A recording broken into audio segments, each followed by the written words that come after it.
Por favor, seu nome? Meu nome é Wagner Teixeira de Deus. Eu sou professor de Química, da escola pública. Professora, a senhora citou aí que 22% é questão de disciplina e 21% é motivação.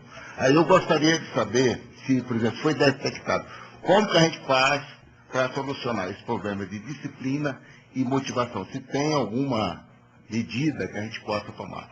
Porque sábado eu participei de uma palestra de uma professora e foi citada essa mesma questão da disciplina e motivação. E eu citei lá, por exemplo, o menino de 3 anos, ele já começa a manusear um videogame. Né? Com 10 anos, aquilo ali é raciocínio lógico. Com 10 anos já entra na internet. Aí você coloca esse menino dentro da sala de aula, onde eu tenho de escrever no quadro, com giz, né? Aquele conhecimento linear que todo mundo diz que o aluno depois tem que pegar um texto e ler. Ele não vai ter paciência para ler esse texto.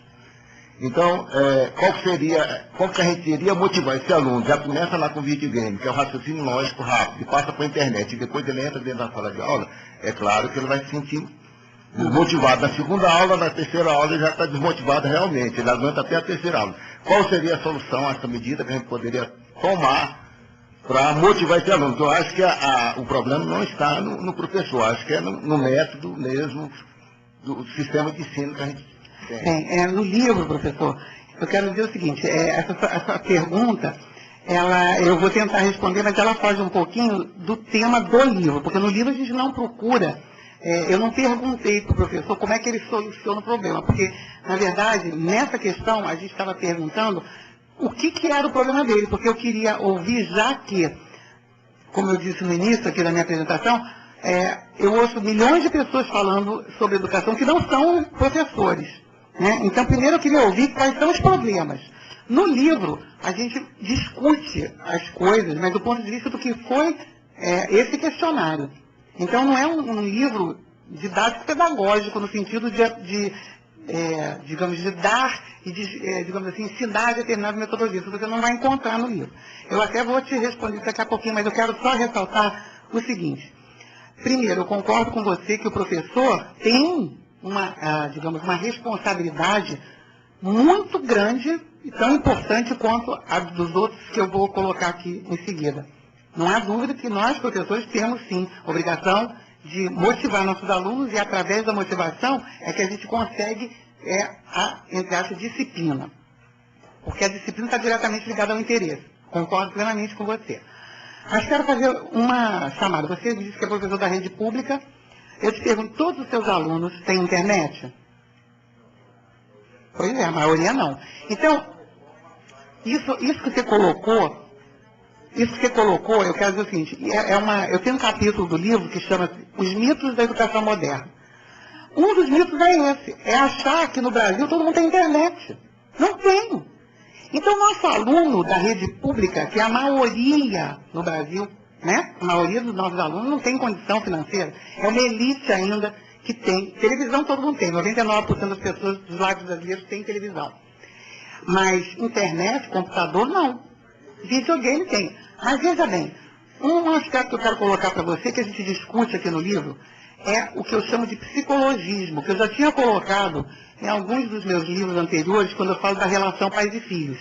Hoje a escola também está, digamos assim, dentro daquilo que eu chamo de mitos da educação moderna. Um dos mitos é atribuir ao professor unicamente a responsabilidade pela motivação. Porque vejam, eu sou professora de didática e uma das coisas que eu ensino um dos capítulos, uma das unidades do programa é sobre motivação.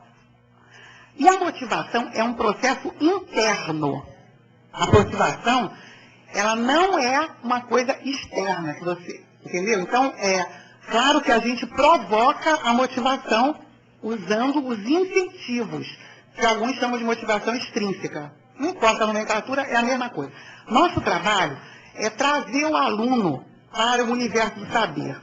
Se ele não tem internet, eu pergunto a vocês, nós não tínhamos internet, porque não, eu pelo menos, né, que é da minha idade, mais ou menos, da minha faixa etária, e um pouco mais novo, os muito mais novos não, mas um pouco mais novos, mas nunca, a internet começou há pouco tempo, quem tem possibilidade financeira a ter, né? Então, como é que a gente se motivava? Ainda mais que, olha, Hoje eu estava falando lá no programa que tinha até palmatória, não estou falando para ninguém achar que eu quero que volte palmatória, nem nada disso não, pelo amor de Deus. Mas o que eu estou dizendo é que, na época em que eu me lembro, no meu primário, nós tínhamos professores que tinha negócio de chamar o aluno que se mexia, ficava de costas para o quadro de giz. Né? Então, veja, tudo isso que eu estou dizendo é passado, espero que seja em todas as salas de aula brasileiras, mas a verdade é que a motivação não depende só do professor, não. Depende, primeiro, da família também, porque, e da sociedade. Por quê? Primeiro, a nossa sociedade, se você for observar, ela não dá valor ao saber.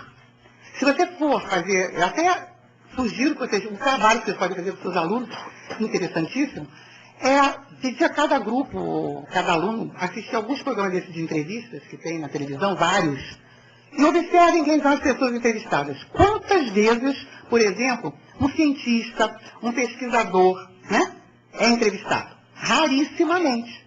Tanto que o meu livro ter figurado na lista de mais vendidos de não ficção é uma coisa incrível. Um livro para educadores e pais, mas obviamente mais para educadores, é uma coisa inédita. A nossa cultura, nossa sociedade hoje, ela valoriza tudo, menos o saber. Bem, então isso reflete-se nos nossos alunos e se reflete nos pais também. Outro exemplo, quer dizer, primeiro, nós temos uma sociedade que valoriza o ter e não o saber, nem o ser. Então, o que as nossas crianças fazem em termos de valores hoje para a sala de aula? É isso que você falou. As crianças já esperam que tudo lhes seja dado de mão beijada. Existe a necessidade de uma contrapartida. Como é que se explica que numa mesma sala de aula, alguns alunos na mesma situação, às vezes até de penúria econômica, sejam motivados e outros não? Porque existe alguma coisa de pessoal.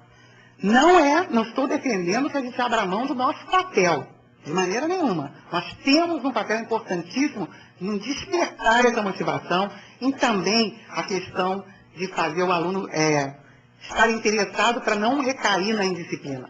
Mas vejam, se a sociedade não valoriza o saber, isso está mais do que, não só pelos programas de entrevista que você vê, mas também pela própria, o desemprego hoje é de quanto? Entre 10, está variando nos últimos anos, entre 10% e 12%.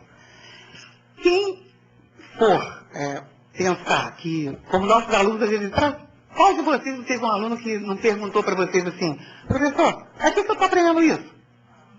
A resposta é muito simples, porque saber não ocupa espaço. Não tem porquê saber. Saber, quanto mais, como dizia Sócrates, apenas sei que nada sei. Quanto mais você estuda, mais você quer saber. Né? Então, já que você leu 2 livros, você não vai ler o 3º, ou o 4º, ou o 5º. Não tem isso.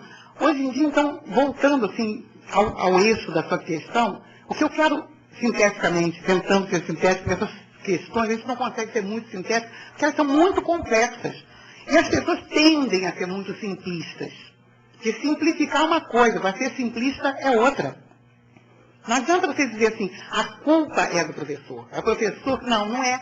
São um conjunto de variáveis, é um conjunto de variáveis que realmente está interferindo. Fatores sociais, medidas político-educacionais também equivocadas que vêm sendo tomadas. E outras que vocês poderão ver no livro. Então isso é uma coisa. A outra é essa ideia de que o professor vai fazer um milagre se o aluno chega. E o próprio pai em casa, vocês sabem que hoje em dia, né, se um filho diz para um pai assim, pai, já resolvi o que eu vou ser, você é professor? O próprio pai diz, meu filho, pelo amor de Deus, você está louco, meu filho. Vai ser outra coisa. Você é tão linda, né? Vai ser modelo e atriz.